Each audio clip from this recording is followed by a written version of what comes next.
she has been asked, Mother, what is artistic intensity? Intensity is the French word used. I think in English we would say artistic elevation or artistic poignancy, you know. And so Mother says, pour la plupart des hommes, ce qu'ils appellent artistique, ce sont seulement les contrastes. I should take it once more. Doucement, que veut dire intensité artistique? Pour la plupart des hommes, ce qu'ils appellent artistique, ce sont justement les contrastes. Les artistes disent et sentent que ce sont les ombres qui font les lumières, que s'il n'y avait pas de contrastes, ils ne pourraient pas faire des tableaux. La même chose pour la musique. Ce sont les contrastes entre les fortes et les pianos qui font l'un des plus grands charmes de la musique. J'ai connu des poètes qui disaient « C'est la haine de mes ennemis qui me fait apprécier l'affection de mes amis. » Et c'est la possibilité presque inévitable du malheur qui donne toute sa saveur au bonheur, et ainsi de suite. Et le repos, il ne l'apprécie qu'en contradiction avec l'agitation quotidienne, le silence à cause du bruit général, et même certains vous disent « Oh, c'est parce qu'il y a les maladies qu'on aime la bonne santé. » C'est au point que l'on apprécie quelque chose que lorsqu'on l'a perdu. Et comme Sri Aurobindo le dit ici, quand il n'y a pas cette fièvre d'action, de mouvement, cette agitation de la pensée créatrice, on a l'impression que l'on tombe dans une inertie. La majorité des gens craignent le silence, le calme, la tranquillité. Ils ne se sentent plus vivre quand ils ne sont pas agités. Can do you have it in English? No, I can do it on the spot. Okay, on the spot. On spot, I can do it. Yes. Sweet Mother, what does artistic intensity mean? Mother's answer. For most men, what they call artistic is simply contrasts. The artists say and feel that it is the shadow that brings out the light, that if there were no contrasts, they would not be able to make a picture. The same thing with music. It is the contrast between the forte, loud, and the piano, soft, that makes one of the greatest charms of music. I knew a few poets who said, "It is the hatred of my enemies that makes me appreciate better the affection of my friends. And it is the possibility almost inevitable of sorrow that gives all the taste of happiness, and so on. And the rest, repose, they don't appreciate except in contradiction with their daily agitation, everyday agitation. The silence, because of the general noise. And even some of them say that it is because there is illness that they appreciate good health. It is a point of view that one appreciates something only when one has lost it. And as Sri Aurobindo says here, when there is not this fever of action, of movement, this agitation of the creative mind, we have the impression that we have fallen into inertia. The majority of the people are afraid of silence, of calm, of tranquility. They do not feel that they are alive unless they are agitated. Agitated is all right. Yes, agitated is fine. What does Mother give as the answer? What is? What does Mother give us as the answer to this dichotomy of sorrow and joy? Yes, How does the Mother, contrasts. yeah, how does Mother explain? A mother seemed to tell us that it is not necessary. The contrast is not necessary. The more sensitive you become, you distinguish between planes of consciousness, that this is my mind, this is my heart, this is my body. You can distinguish the sensation felt at the plane of consciousness, and you do not confuse physical pain with a inner sorrow or a mental lack of understanding. You know, when you are sort of doubting something, it is in the mind. It is not in the body or the feeling. So that distinction, Mother insisted that we should enhance, and I was consciously working on that line. So in the classroom in front of others, one day there was no current, and so she could not read. So she said, "Today I shall ask you questions." And usually she read and we asked her questions and she gave the answers. So she said, "Today I shall ask you questions." And the questions we were a little concerned. Mother said, "Oh, don't worry, I'll ask you a question which you will be able to answer." So to someone she had said, the type of pleasure you feel when you go to the market, is it the same as the type of pleasure you feel when you read a book or something like that?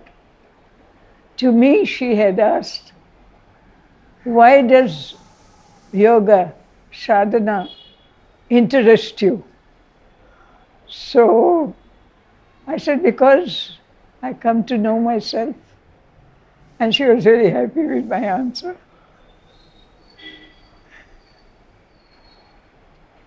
In her book, Education, Mother starts her first chapter of the science of life by saying, by giving the subtitle, Knowing oneself, se connaître, and controlling oneself, et se contrôler. That is the beginning.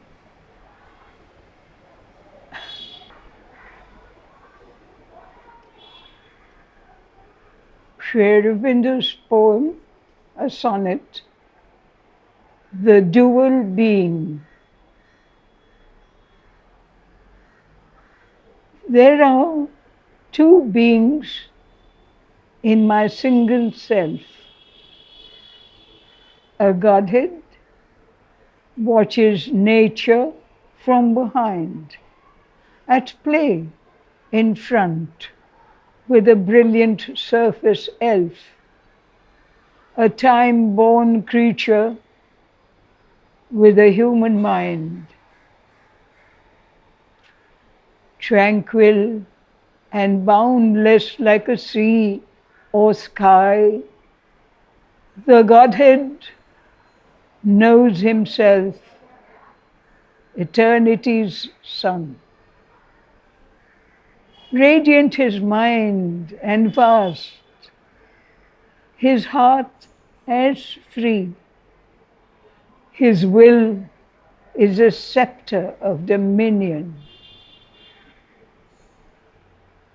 The smaller self, by nature's passions driven, thoughtful and erring, learns his human task.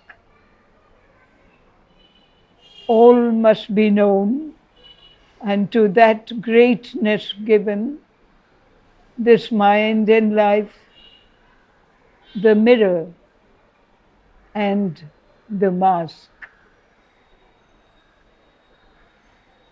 As with the figure of a symbol dance, the screened omniscient plays at ignorance. Can you speak a little about this dual being in us? It's full of contrasts. Yes.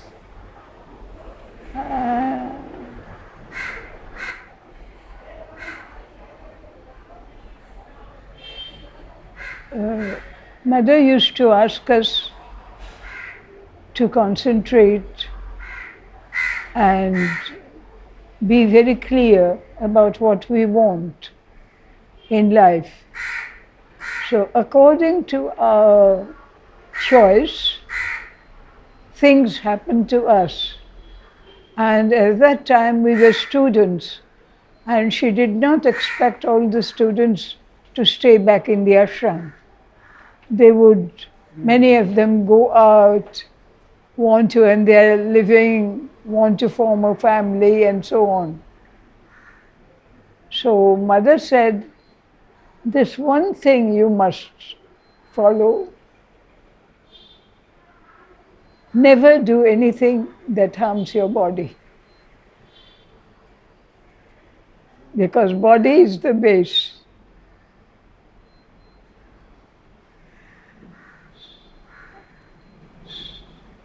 Yeah, that's in Kamata Srila Dhammapada or in Leontati, I've forgotten in which book.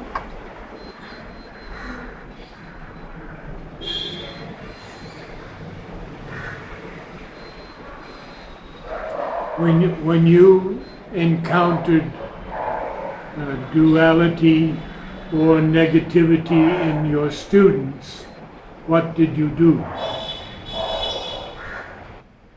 I usually just observed, did not take an action immediately. Except for any noise or anything, we said, no, you have to follow the class work. And they were very obedient from that point of view. But some of them were a little impertinent, and some others were very shy, and a few others were more neutral. But all of them, especially those who were not too shy, asked questions. And one of the questions was, when we ask you to read once again, how do you get the same intonation? So I said, I keep quiet and I go back to that moment and I start reading again. So they were happy. The other question I think I have mentioned earlier, we used to go round the quadrangles so that they could draw in their notebook a plan. That was the starting point of understanding what the atlas was all about. That is a big quadrangle you're putting in terms of 12 centimeters by 8 centimeters and so on. And each gate was marked with 2 lines if there were different gates. So we used to go round one quadrangle and then quietly go to our classroom, and I would just sit, and they knew they had to draw the plan of the quadrangle. So we were outside one day, and I can't remember if I've told this story, this incident, because it has been quoted also. They asked, why are the street names in French? And I couldn't tell them that Pondicherry was at that time under the French government. So I showed the flag on the government house. And I said, what is that flag? I told you about this one. So I said, at that time it was the French flag and the governor was French.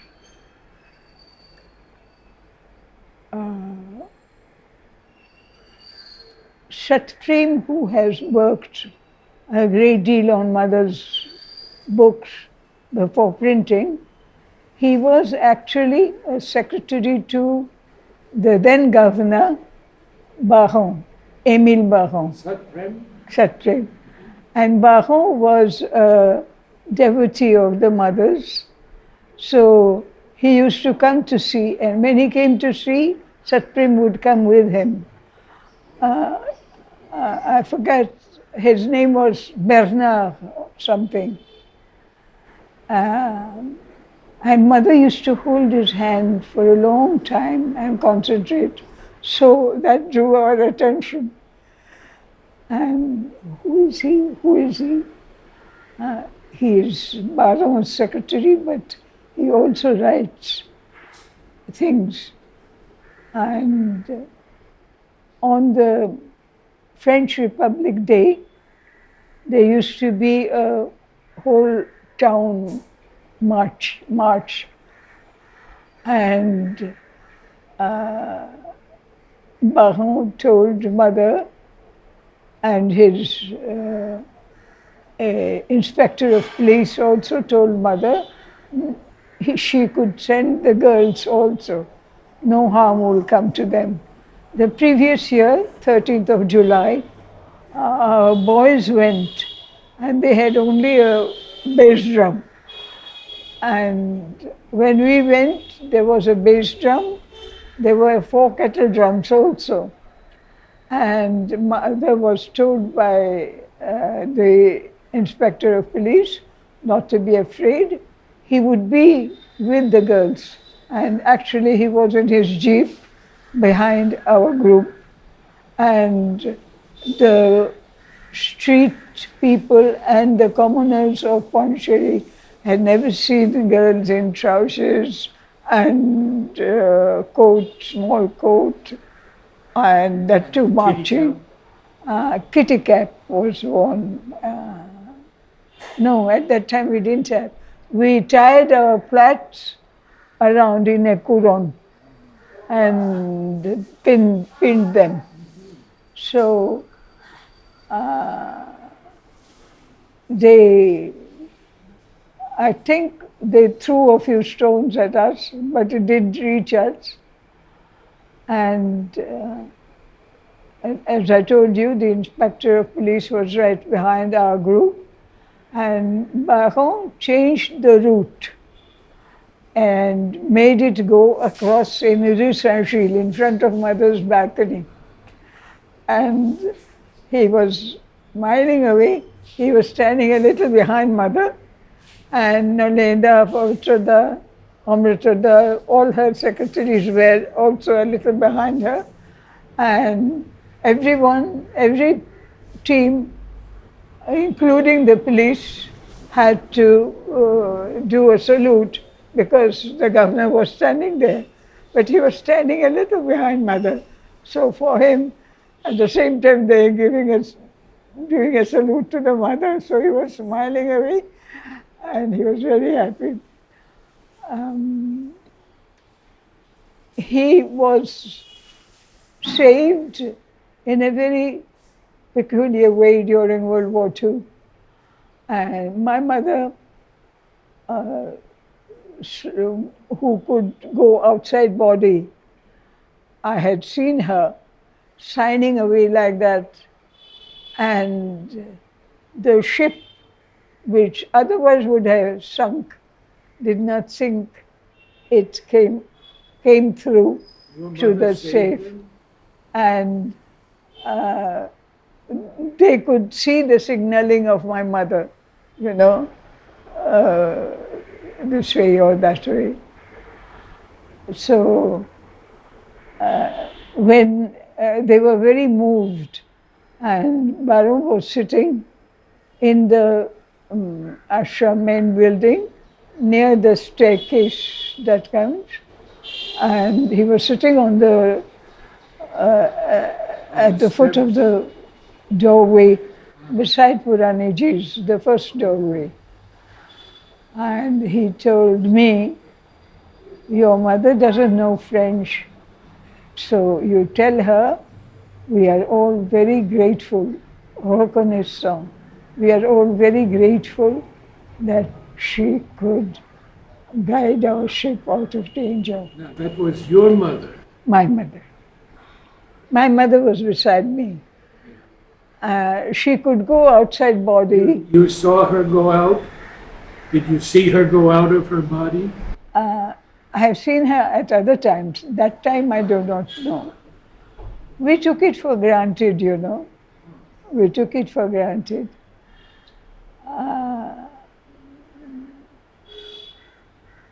There is a much later story where she had asked me not to sit on the chair that she would leave because her outer body was transparent. We had an auntie also whose outer body was transparent. I think it is a gift of the ancient rebirths that it was like that. The mother could not eat the food prepared by her kitchen. She would take just a little bit. Then in the evening, between 4 and 5, she would get ready for transmitting the true consciousness of the ashram and go for her tennis. Between 5 and 5:30, she would play her tennis, and then Pavitrada would drive the car with Pranav and mother to the playground. So I used to go from 4 to 5 to the main library for studying. And I was coming back one day from the library when mother's car crossed. And I was learning by heart thoughts and glimpses. And the sentence that she saw like written, I also could see in my forehead, inside my forehead, was the sentence, "Delight is the secret, learn of pure delight, and thou shalt learn of God." So Mother saw that sentence, and that gave her the cue of how to approach things when in Sri Aurobindo's absence, when she had to take charge of the whole. And at night, I was often working at my homework, and it was midnight, and she would cross at first floor level, and I could see a trail of white light.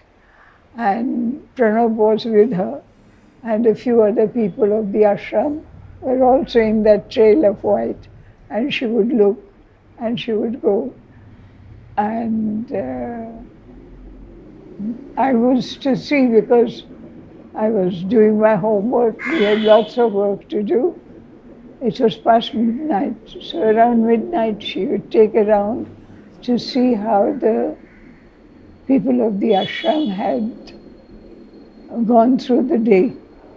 And if she was satisfied and if she was happy, in the mornings we would find beside our pillow a handful of jasmine flowers or something. It was extraordinary the way she could convey to us what is right. How did the jasmine flowers get there? Next to your pillow? Beside the pillow. Yeah, how did the jasmine flowers get there? Mother would leave. Mother would leave. Mother used to give, before 1950, Mother used to give a handful of jasmine flowers to each one who went to her in the meditation hall. So jasmine flowers were very, was a common blessing from her. She also gave marigold quite often and Plumeria rubra. These are the three that she had mostly used, apart from roses. I would like to ask you if you could tell us a little bit about the soup distribution. I have only read about it. It used to happen long before we came Before here. you came.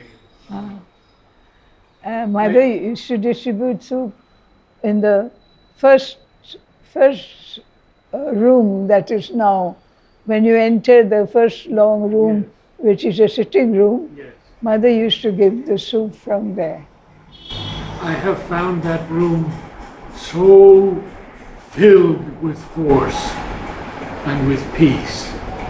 And I used to go to that room regularly because there was a sepia photograph of Sri Aurobindo.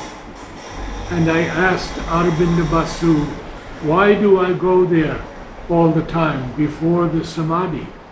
He said, because his presence is in there. Yes, it is true. It is true. Now it's closed down. You cannot go there anymore. They have shut the doors. Oh, it is shut. I had gone there, they were opening only in the time when the sale of the books were on, and photographs from the room adjacent to that. And I bought a photograph of the mothers.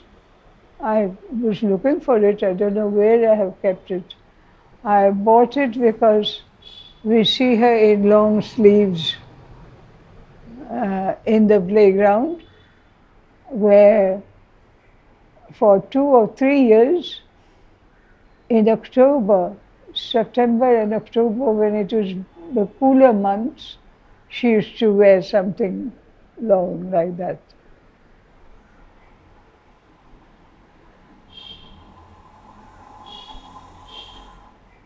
Oh, I had told you about her food. I shall show you the cut glass vessel that my mother used to take. Mother told me Hila has never done what she wanted her to do as sadhana, because my mother was very clever, occult master sort of. She had different aspects of herself separately, and whatever aspect would suit the moment, she would bring forward. And to the extent that she could be asked to bring forward her meditation aspect, and within 2 or 3 seconds you'd see in front of you Ila's son meditating. But that was not good for her personally, because the real meditation and the real offering was not effective in herself. But mother told me one morning, ta mère Hila n'a jamais rien fait.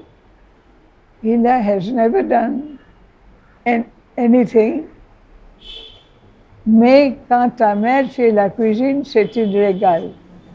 But when your mother cooks, it is a feast.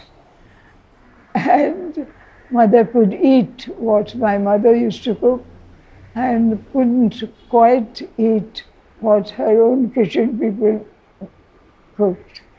So my mother used to take in a cut glass vessel for mother, and my mother used to always show me, right from my young age, my mother used to always show me as if for my approval, as if I had the artist's eye, which she respected. And she showed me the glass bowl. I'll show you just now. I said, how is it the cover doesn't suit? She said, I don't know, in the shop, at that time under the French, this was the cover. Shall I show you just now? Yes. Amita, will you give us the dance, Namaste? You showed us the other day the dance. Whenever you like. I can show today, but then I'll change this lower thing. I'll change and come, I'll show you. And this is what your mother would give the food to mother. Yes, and mother took directly from this. Oh.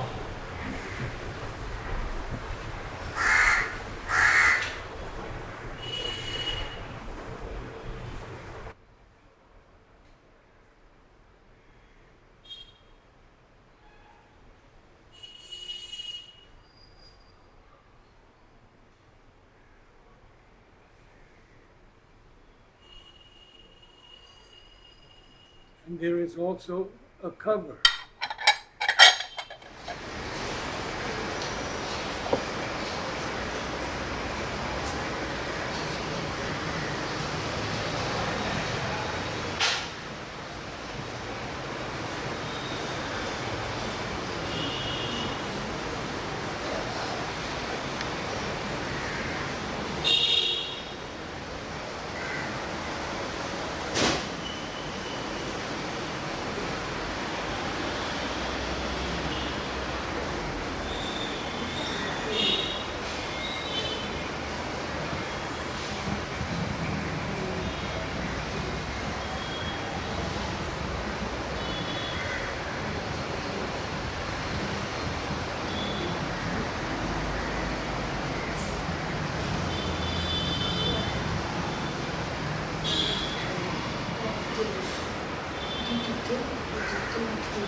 That is Bharatanatyam.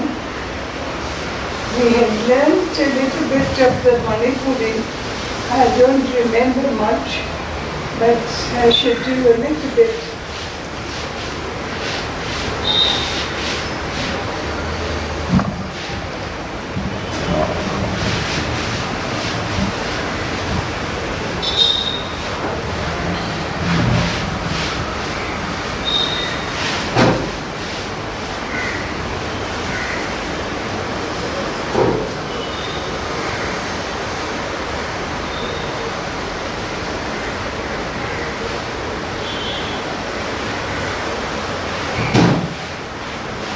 There is also, we have learned also a little bit, not much, I can't show much of it, of Kathakali, which they wear masks. But the first dance they have to learn properly. I don't think I'll be able to do it because the footwork is a little, I'll have to hold and do.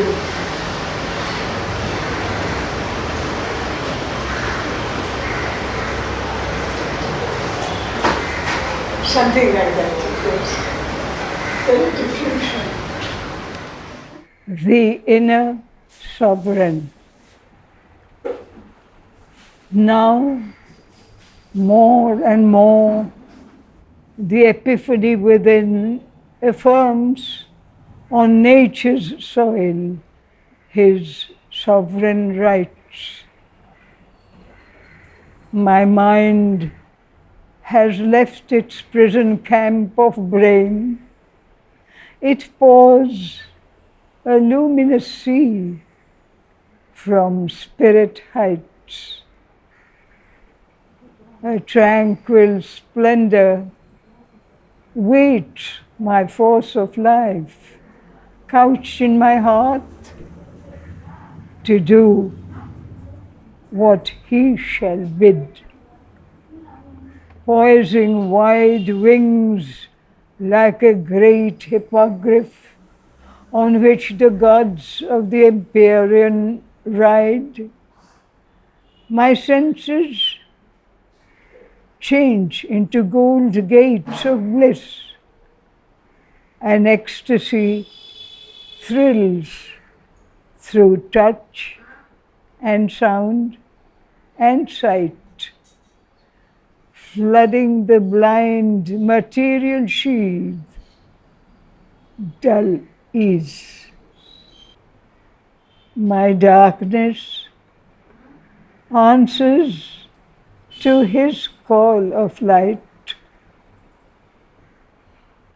Nature in me one day, like him, shall sit victorious, calm, immortal, infinite. Too much. Have you felt the supreme bliss in your life? I have felt it during sleep, because I couldn't go out myself, but when mother wanted me out, an inside body would come out, which was a white-gowned personality. And my sister also, but she could go out on her own, outside body. So one day we were speaking to each other, and we said, "You have noticed, outside body, we don't walk on the floor, we walk a little above the ground." I said, "Yes." Then many years later, Sri Aurobindo suddenly told me, and it drew everybody's attention, "Do as you have seen." My outer body was dropped during my sleeping hour into the inconscient. And Sri Aurobindo was very happy, because there I remembered Mother's message of 1960, where she says, "Tout au fond de l'inconscient, le plus dur, le plus intense, something, she says, and I was projected suddenly out of it. Oma Prishti Dasalku. And I remembered that message of 1960 when in the late 70s or late 70s, I think, I was dropped into the inconscient and outer body, and my friends heard Sri Aurobindo say, "Do as you have seen." So I had done a painting. I'll pull it out. What happened to your inner being? My inner being was untouched. And Sri Aurobindo says that I had taken one particular form on the paper to represent the inner being, not that it looked exactly like that. I'll show you, I remember and pull out. Thank you so much. I never expected all this to come out.